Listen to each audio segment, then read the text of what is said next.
सज्जन श्रोते हो, सुप्रभात. आत्मोपनिषद देवपाठ पान 125 126 यावरील अनंततयासी नित्य सदातारी, अनंततयासी नित्य सदातारी ही 4 नंबरची पद्य रचना तुमच्या पुढे उलगडणार आहे.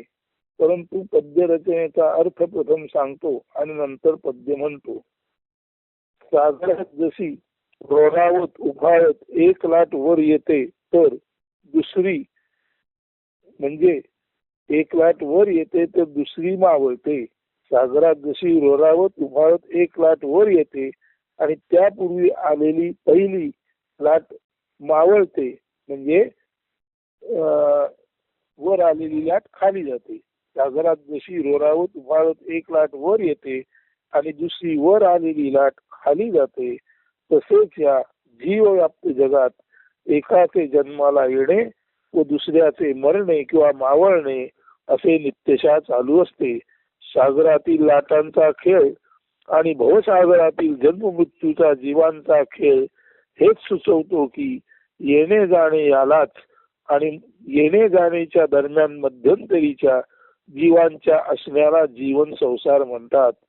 सागरातील येणाऱ्या जाणाऱ्या लाटांचा खेळ हेच सुचवतो की लाटांचे येणे जाणे आणि दरम्यानच्या काळात असणे म्हणजे जीवांचे जन्म मृत्यू या 2 लाटांच्या दरम्यान असणे याला जीवन किंवा संसार म्हणतात. अज्ञातातून जन्माला येणारे जीव ज्ञातात म्हणजे अव्यक्तातून जन्माला येणारे जीव ज्ञातात म्हणजे या व्यक्त जगात म्हणजे दृश्य संसारात काही काळ जीवदशा भोगून पुन्हा अज्ञातात म्हणजे अव्यक्तात अदृश्य होतात. बाल युवा वृद्ध या क्रमाने जीव अंतिमतः अज्ञातातच जातो. अज्ञातातून आलेला जीव बाल युवा वृद्ध या क्रमाने विकसित होत अंतिमतः अज्ञातातच जातो. द्वैत हे असार म्हणजे भ्रम मिथ्या आहे, कारण द्वैत हे कायमस्वरूपी अविचल, हे द्वैत कायमस्वरूपी अविचल नसते. म्हणजे द्वैत हे स्थिर न राहणारे असते, चिरंतन नसणारे असते. अशा अर्थी द्वैत म्हणजे हा संसार भ्रम किंवा मिथ्या असून अशा या भ्रम मिथ्या रूप असणेपणालाच संसार म्हणतात. संसार नेहमी ज्ञातातच असतो. संसार हा आपल्याला जाणवतो आणि जाणवणारे जे जे त्याला ज्ञात संसार म्हणतात. पण जाणवणारे जे जे ते नष्ट होते, म्हणून ज्ञात संसार हा जरी संसार म्हणून खरा असला तरी शाश्वत न टिकणारा अशा अर्थी त्याला मिथ्या संसार म्हणतात. ज्ञात अंत असणारे असल्याने संसारालाही अंत असतो. मात्र ज्ञाताचे उगमस्थान संसाराचे मूळ द्वैती जगाचा आधार किंवा मूलाधार अज्ञात अनंत अद्वैत अव्यक्त हे न मोजता येणारे म्हणजे अमेय व सीमा नसलेले म्हणजे असीम असते. ज्ञातातील भेदाभेदाची सैराट किंवा विषपूर्ण भीषणता.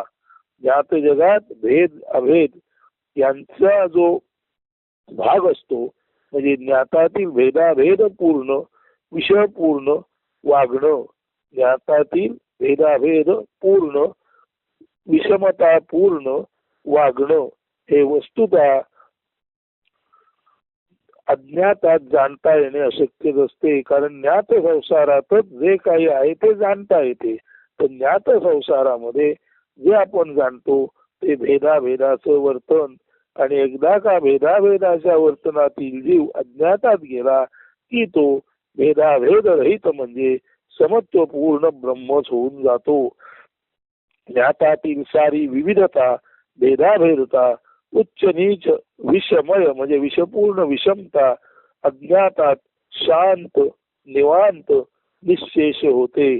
तर जो कोणी संसारात असूनही निरंतर या द्वैत अद्वैताचा खेळ जाणणारा आणि त्याच्या मुळाशी असलेल्या अनंत विशुद्ध चैतन्याच्या ध्यानानुसंधानात दंग मग्न रममाण असतो, त्याला ते अनंत तत्वच, त्याला ते निर्गुण निराकार ब्रह्मच अंतर्बाह्य संपूर्णपणे रक्षित असते, म्हणजे त्याचं रक्षण करीत असते, त्याचे प्रतिपालन करीत असते. म्हणून ज्ञात संसारात असूनही जो माणूस केवळ आणि केवळ ज्ञात आणि अज्ञात मिळून परिपूर्ण ब्रह्माच्या बोधावस्थेत असतो, तो भेदाभेद रहित जीवन या चालू संसारातही करीत असतो. अशा या ज्ञानी भेदाभेद रहित किंवा भेदाभेद अमंगल समजून भेदाभेद अमंगल भाव टाकून जीवन जगणाऱ्या, समत्वात जीवन जगणाऱ्या ज्ञानी माणसाला नेहमी ते अनंत ब्रह्म तारीत असते, संरक्षित असते. असं या अनंततयासी नित्य सदा तारी या पद्याचा खरा अर्थ हा असा आहे. तर आता हे पद्य ऐका.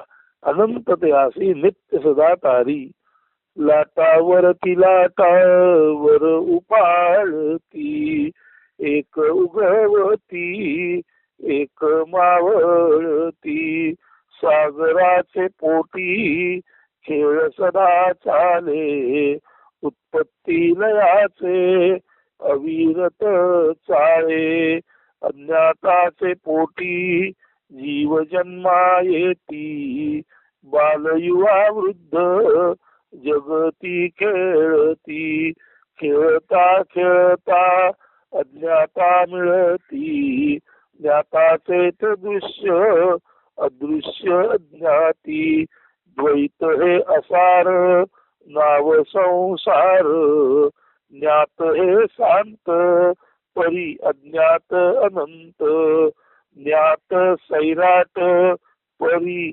अज्ञात विराट, सैराटीचे विष विराटी निर्विष, ऐसी जीवदशा ध्यानी जया राही, संसारी तोची ध्यानी सदा राही, ध्यान अनंताचे नित्य सदा धरी, अनंत तयासी सदा नित्य तारी.